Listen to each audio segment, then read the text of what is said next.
Buckle up, because we're merging back into traffic on Radio Nemo's Nemo Nation. Nemo Nation, king of the wild frontier. Ah. Welcome to Nemo Nation. We're back at it. What are you talking about, man? I told you to do. I set Dre up. I told him to do that. okay. He didn't just make that up as he went along. Dave makes it up as it goes along. How you doing, brother? I'm just trying to get over that. I hope you don't get sued now. We won't get sued. No, Copyright. you can live do performance. We're good. Satire. Yeah. Live performance Just satire. don't sing happy birthday and you'll be okay. Sing the Stevie Wonder version. It's really fun here, by the way. We're at the Trimble Conference.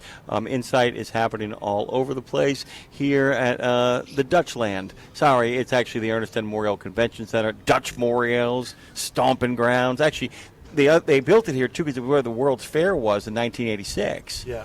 And Dutch was the one who got it across the finish line as well. We are thrilled to be here. We're thrilled to be guests of Trimble. Dave, would you care to do the introduction? Yes, indeed. Ryan Johnson. king of the wild frontier. He's the director of cybersecurity at Trimble. Ryan. And now good you know why I morning. asked that question before we left. Okay, go ahead. Yeah.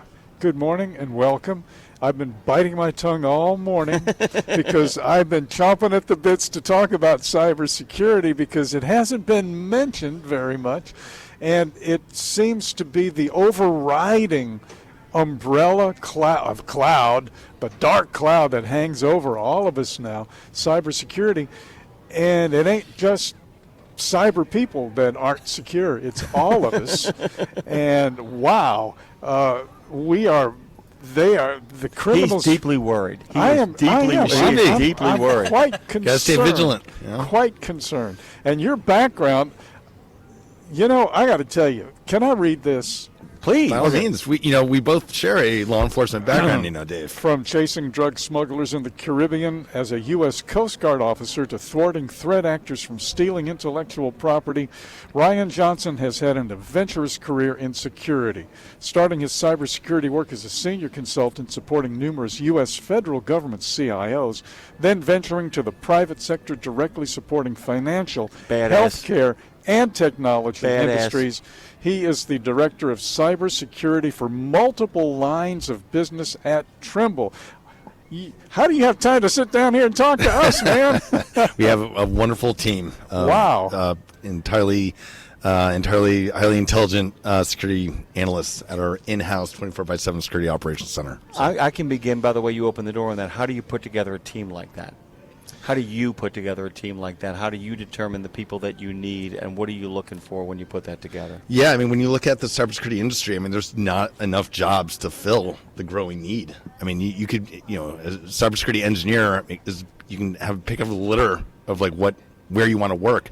Everyone is trying to hire a cybersecurity architect to best safeguard and implement technical and administrative controls as part of their defense and depth methodology. So, yeah, to answer your question, you have to dig deep. You have to do strong interviews, and to be able to retain that kind of talent is really the biggest challenge from a employment perspective. So, yeah, because people, we talked about Penn State coaching search in the last in the last segment, and a lot of people don't seem to want to be able to develop their talent from within. They want to I'm being a jerk here, but there's a certain security problem here too. People want to poach talent. They want to find people who have been developed and grab them along. And by the way, that's fine.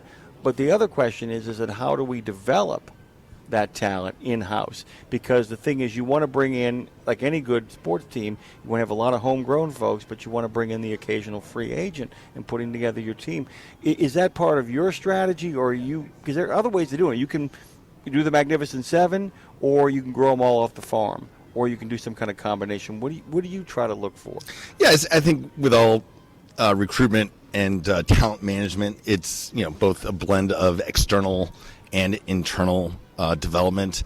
There's certification trainings that either AWS and Azure, Microsoft use, but we do grow security analysts, and as part of their own career progression, they do develop into roles that have increased responsibilities. So, but as cybersecurity is an enabling function. So we are here to enable the business, but also provide guardrails. So that's everything from policy development to also implementing the right technical controls that best safeguard our customers' information. So it's a hybrid of internal development as well as getting the best of the best to come and really you got to sell yourself. You have to sell the company that this is going to be the best opportunity for themselves. Because as I mentioned beforehand, they can go anywhere they want. So, in my observation, Ryan, is that trucking has been slow to move into the. For those of you who cannot see because you're listening, Ryan, that is landing on Ryan like a ton of bricks. He agrees with it intensely. Okay, so that being said, with the cyber theft that's going on in trucking right now, I feel as if the industry at large got caught with its pants down. Just wasn't ready for it.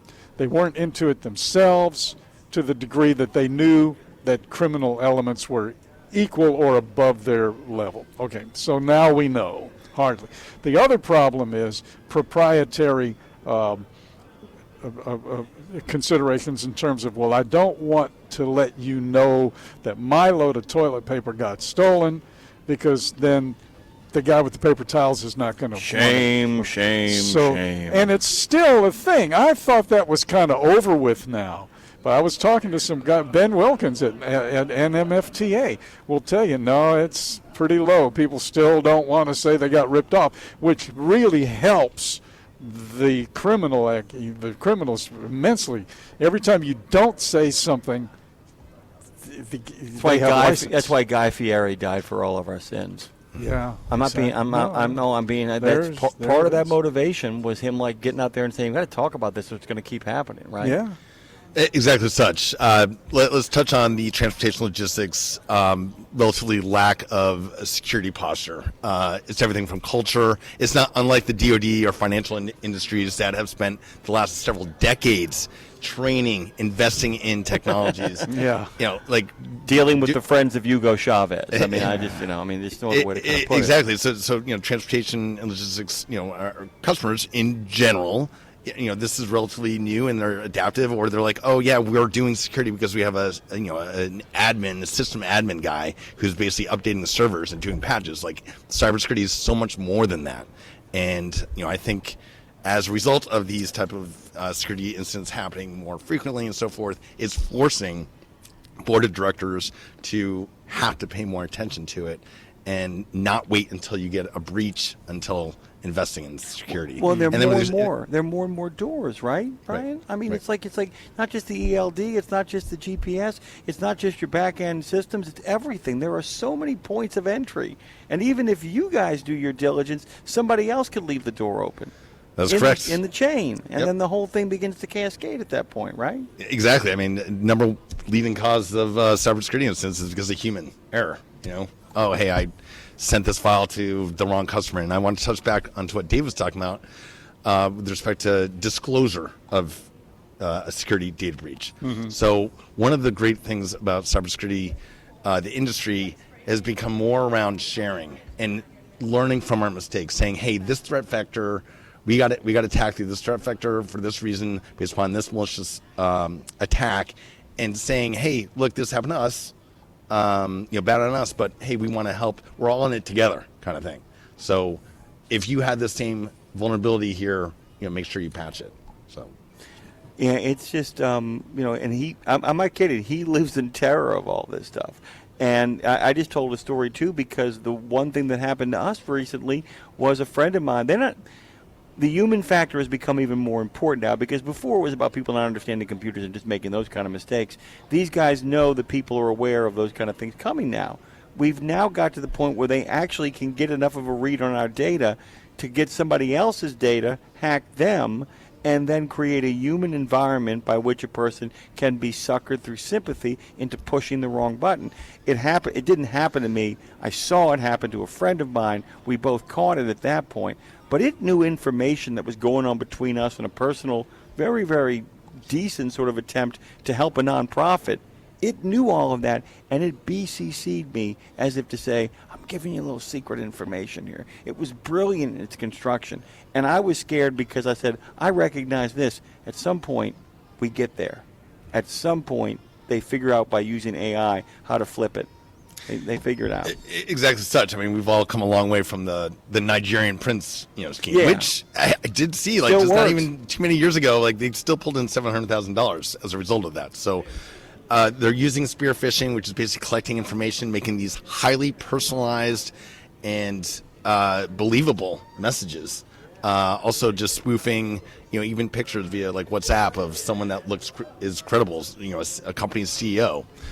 So obviously, trying to stay on top of that and providing that awareness and training, which I emphasize to anyone, at least annually go through that training and provide some sort of awareness that the malicious actors are getting smarter, they're more efficient, and they're just spreading this out more easily as a result of the use of AI. So. But we are going to beat them. In other words, they have the upper hand at the moment. But I believe that the good people. Not in terms of Trimble, in terms of. Yeah. No. I'm talking about overall, worldwide. I'm talking about Sure. cyber criminals. They have the upper hand at the moment. And I mean, because It's a numbers game for them. yeah, exactly. Okay, but what I'm getting at is that the numbers are going to flip. We're going to get ahead of them. We're smarter. We're more organized. Well, maybe not more organized, but we're smarter, and we have much more. We must have much more at stake. They have only to gain. We have to lose, and when you have something to lose, that's when you really Only takes start one, to as you fight. like to say. Yeah. They succeed if they get one. Mm-hmm. Yeah, and they're Yeah. going to be looking at the lowest hanging fruit. They're not Exactly. going to spend a bunch of time trying to get into, like I said, the DoD financial industries. Like it's the construction, it's the transportation logistics sector that is easy prey. So. How did you get into all of this stuff? After serving active duty in the U.S. Coast Guard, I was a project manager supporting the Department of Navy CIO, Chief Information Officer. So I got into information assurance and sounded really interesting, and that was back in 2005. So, Well, thanks for your service, first of all. Yeah, and most welcome. What was the Coast Guard like for you? Coast Guard, I met the best people in my life. I have a deep, as Dave can tell you, I have a deep affection for the Coast Guard because our wedding planner, she was a Coast Guard. Oh, no and, kidding. And she actually was, she had done her stint, but she was actually still in the reserve. So she actually had to leave one of our wedding planning ceremonies. Like, I got to go now. I got to go do this thing. So, all right. So you got into this. What is your biggest fear? And I only got about a minute left here. What is your biggest fear in regards to what people aren't doing that is going to expose us all? The oversharing of information. People putting on public networks, people blindly assigning acceptable use policies. I mean, anything that's free. We're just literally making it so much easier for people. In other words, people being human. Exactly. When you think about yeah. it. You want to share information. You Yeah. want to show stuff. Yeah, exactly. Like, hey, I'm a new accounts payable person working at ABC company. Well, guess what? That malicious actor is going to see that you're brand new to a company. You can also issue out invoices and pay them. Hey, I'm going to contact you and reference a previous boss who you know and have basically a fake LinkedIn profile. And the person's like, oh, and you contact them saying, hey, our checking account has changed. It's now this. And the accounts payable person says, all right, here's your $10,000. And you never see that again. So I'm looking at Dave. He's like, yeah, they're out to get us all. Yeah. But I am optimistic. Our own company came very close to that, though. Yeah. We had a major account, and we switched banks, and it took 6 months for them to believe us. Right. You know? Yeah. Well, but good on them, of course. Exactly. But, so all of that. You have to do the due diligence. You have to use independent third-party auditors, doing penetration tests. There's a whole slew of frameworks to follow. It's time and money. Yeah, I think one of It's the worth other it. big problems too is literally self-certification. I think those third-party tests are so important.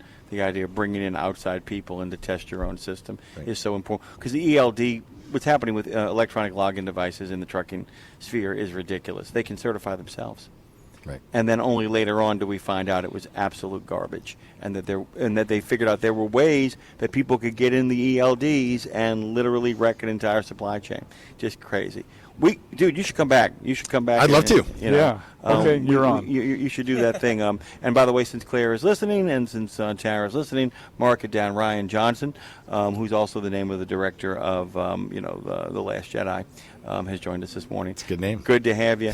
Good. And my brother's first name is Ryan too. That's a really kind of cool thing. We will take a deep breath here. A little bit of a break. We will come back on the other end for the final 15 minutes of Nemo Nation. That means Jimmy Mac, Andre Thibodeau, Dave Nemo, Ryan Johnson. Tell them where they can go to find out more about your company. Yeah, sure. Trimble.com. You can, we offer a whole slew of solutions across transportation logistics segment and construction as well as field systems. All righty, my friend. It's good to meet you. Have the best of. What are you looking for? You going out to eat any place? I was here in 2013. The Coast Guard leases a float, and I was handing out beads there with myself from February 2013. Fantastic. So there's a restaurant nearby that I'm looking to check out. But Fantastic. Excited to be back. There's a whole bunch of great places by the old Naval Station too. We Dave and I have taken people to Jack Dempsey's, great barbecue place called The Joint. Elizabeth's over there as well. All that really close to the water. Thank you, sir. It's nice to meet you. We're going to take a quick break here. Be back. Madison, break us away.